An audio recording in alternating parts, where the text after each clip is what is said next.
Welcome. We're preparing for New Year's, the Hasidic New Year next week, Yud Tes Kislev. It's interesting because all the holidays are either at the beginning of the month, like Reish Chodesh, a new month, new Mazel.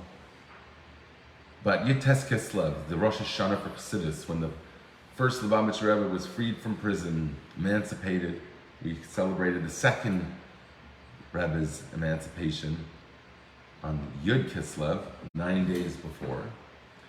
And our New Year's is when he saw the green light that he's been given welcome, the green light that he's on the right path, the green light that he was freed to continue doing it. He knew he had to do it in greater depth, and his son, the second Lubavitch Rebbe, knew that very well, and he was the river flowing with Chassidus, explaining everything, as we learned yesterday, what Dveikus is all about, the crying out from the inner heart.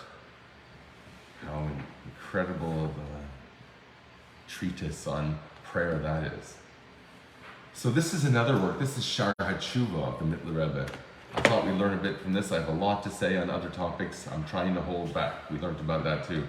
We learned that yesterday, that an intense, a powerful voice that comes from within, even though it's not heard, it carries with it emotion. That's the weight of our prayers. Our tefillah carry love and reverence. And that takes it further, it takes it outwards. Here, not necessarily so that others can hear, but that every part of us can hear that, and all of us, have experience within us the integration that reflects. The voice is heard and the person is transformed to be aligned. And now the Mittler Rebbe turns to the main question of the soul. Why is this exile? The temples were destroyed a long time ago. Why is this so prolonged? The first exile was, the exile from the first temple's destruction was 70 years. This is absurd to go through this long of a downturn in our people by being amongst horrible nations that have no sense whatsoever. And we have to teach them sense, and then we get criticized for teaching that because now we put us on top.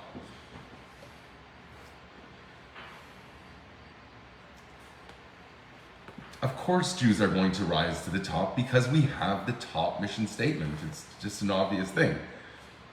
If you have something worthwhile, the good will succeed. God created the world to reveal that. And so he makes people that have no reason whatsoever to have a problem with us, and they make a problem with us. And in a way that makes absolutely no sense. And that's what everyone's paying attention to. This is what's creating a unity amongst all these whack jobs out there. Great.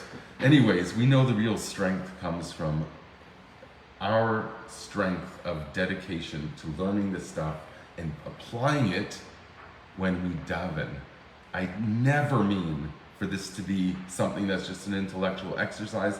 This is a way to give you the path to actually do it, to take you there to live this. And that's where Rabbi Baruch is different from any rabbi you'll ever meet. I've yet to meet such a rabbi, maybe Tuvi Bolton, or like the heroes of our cause, Rabbi Avram Lipsker, people like that. Anyways, you live this. So why, the Mittler Rebbe asks, is this exile so extended? What did we do? Did you do anything so bad to be cast away from your homeland for so long? Amar Razal al pasuk tidkas pirzainai, al tikra pirzainai ela pizrainai stak asa shepizran ben ha'umais. It was a act of kindness that God cast us amongst these nations. V'yesh lahavin mahu tzedakah. What is the charity? Our sages say something. It's supposed to. What is it meant to tell you? What is the charity that that to be cast amongst the nations. Hineksiv re'ei nasati lefanecha achayim. It says in the Torah that I have given before you life, and you're supposed to choose life, right? Beken v'atem hadvekim, and also it says this about dvekis, that is today's life. Chaim kulchan hayim ledavka, in order to devote yourself to a life dedicated to doing this tomorrow, the next day, deeper and deeper and deeper. You are meant to feel connected to Hashem in a way that is more real than if you had won the lottery at that moment. Kihu chayacha, because that is the source of our life. Sometimes it's difficult to think about that. So we have a time in the morning called Shacharis, and that is the foundation of the day.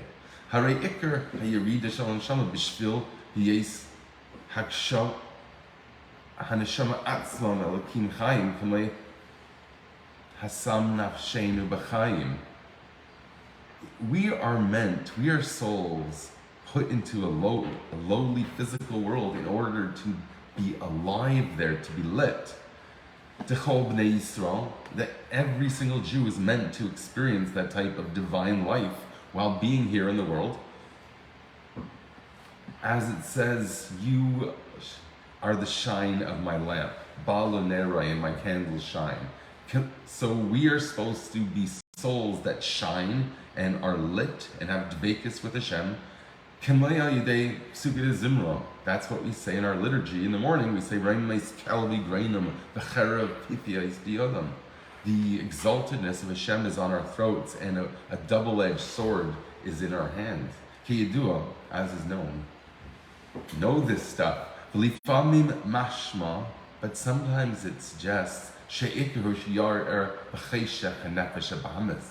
that it's not so much about God shining through your soul, but that shine should be extended outwards to the animal aspect of you, your instincts, that are less obviously of divine origin, though much deeper they are.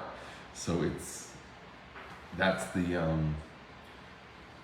environment that our godly soul finds itself mingling with this animal instinct last Hafka, and the importance of transforming that. It was given that way, like Havdil, your dog was made a certain way that's unique. They all could look identical, and they do. But you know your dog's behavior. That's why it says that you have shown us to know. Payil Yetza, which is the type of grammar that expresses an action that is applied. Sheyeh hanefesh hativius machir, that your natural character, your animal instincts, should recognize Beirei, its creator. So in other words, whoever you are right now, right when you wake up in the morning, before the coffee, that is like this creature getting out of bed. That's who we are. And that is the main place we have to transform. And that should come to recognize its creator.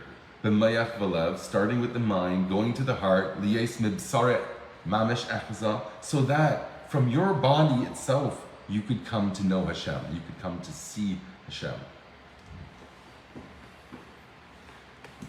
Okay, so this is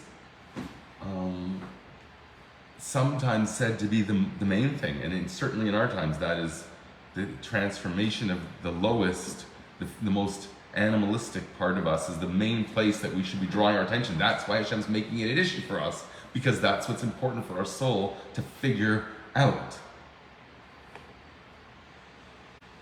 That's why it says, in order to know all of the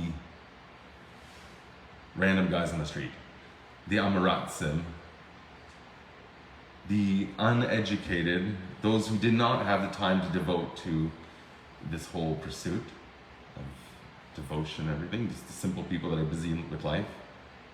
Davka. So the whole point is that specifically them, they should find Hashem, not necessarily in the books. Sheyeb mibehema Adam, that you should take the animal character that we have and make that into a man. Kamei libi b'sari yiranenu. As we say, my heart and my body, my flesh, sings to you. The libi chalav and my heart is open within me. Elokai b'kirbi davka. Hashem is said to specifically be within us. So the us has to be faced. You have to accept the truth of what the us is, what we are. And then you have to say, now how can I steer that to be more like the model human being? The ani behemoth, David Melech says, I am like a behemoth before you. Avol neshama atzma tzricha tikkun klal. But the soul itself needs no correction at all. Shekfar nistakno, because it's already been formed and fashioned in perfection. Kamei Chai Hashem Asher Amadti, the living God which I have stood before. The whole neshamas kaime, that all the souls are said to be present before Hashem. Shezeu mazlai chazi, and in that sense we say that one's mazel, his luck, the root of his soul sees everything, even if us below cannot yet tune in to see that with our eyes. So the soul sees everything. That's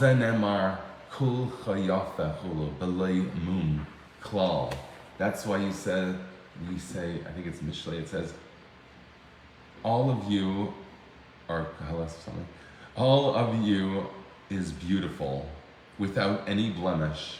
Kol neshama shenasatabi klal. Neshama shenasatabi taheri, as we say each morning, the soul that you've given me is pure. Tivaha. The Zohar says on the verse, when a soul sins, how could this be that a soul could ever sin? It's completely seeing the truth.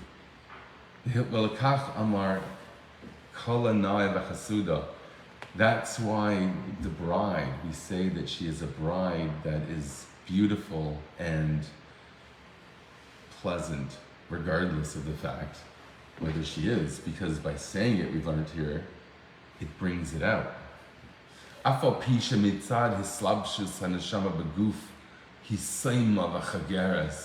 Even though the soul, which is pure and infinite, goes into a body which could be chas v'shalom blind or lame.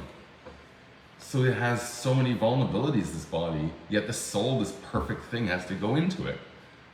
The Kamaisha Pagam Ti Ba'is Yud the Chachma. As we say at night, we're supposed to say this like confession and what it's caused, how God's name, of the letter Yud of his name, which represents wisdom, has been tarnished from our behavior, etc.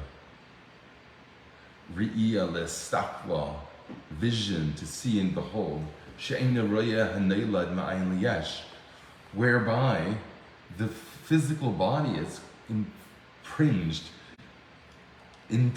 I have to create that word for this, on this mission of being able to see the truth of ex nihilo creation. And the soul is the shining into this matrix that's our physical bodies. So the physical bodies look very finite, binary code, how great can it be already? It's hacked out. And the soul has to face this and be able to see that as a reality in this world. And if you don't see that, then you don't feel it.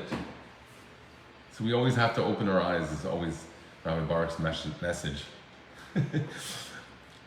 Yes, here you're supposed to see that everything is created ex nihilo. How could I not recognize that? And he doesn't listen with the engagement of mind in the heart. Shanikra shmiya, Chigeres v'hilachulu.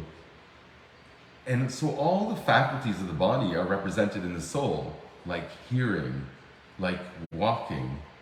We always talk about the soul journeying and the importance of hearing as opposed to seeing and what those represent. All those are meant to tell you that the soul has those same qualities. Hakol rak b'chelek neshama shebaguf levad, aval neshama b'sher shenikra kedusha. But the soul in its root has no limitations whatsoever. It's called holy, kiyadua. Ach ininu, the shnei memes, but the two perspectives are reconciled. V'ha tali, in fact, each depends on the other. Dikasher niseisiv urban neshamas v'chaya chayim baruch, that when light is added to the souls from the source of life, blessed be He,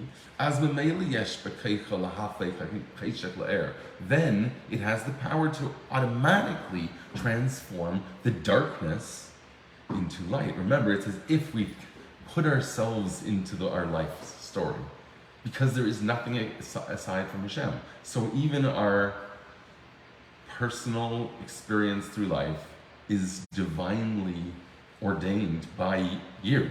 We've learned that a few times here. So when you're added with light, suggested here, it's through this dvekus, the experience of davening, the visceral experience as expressed through love and fear in the body, as those things manifest in all of our hormones and cells. That life force allows us to be empowered with the energy to naturally overcome darkness. Darkness is intended to allow you to find your way through it. And that's the miracle of life. Liyais mimsari echaza, and that in so doing, from my flesh, from my body, I come to see and recognize this, to have the power to see the transformation of the darkness, the yesh, the illusion of discrete creation, and see how it's all part of the Creator. And that is felt in the nefesh habahamis, the part of you that is most you when you're letting loose. The animal is loose. Shenikra ruach habahema, which is the spirit of the animal. That might have to suffice for this morning. There is a whole other chapter I wanted to get to, pretty sure. And this is actually turned to at random because it caught my eye, and that's kind of interesting how a random flipping could come up with the whole class. But the point of that is that it's this good. These Sfarim have that much content that you could literally flip at random and find something that will really fascinate and help us develop through incredible divine wisdom. Thank you, Hashem.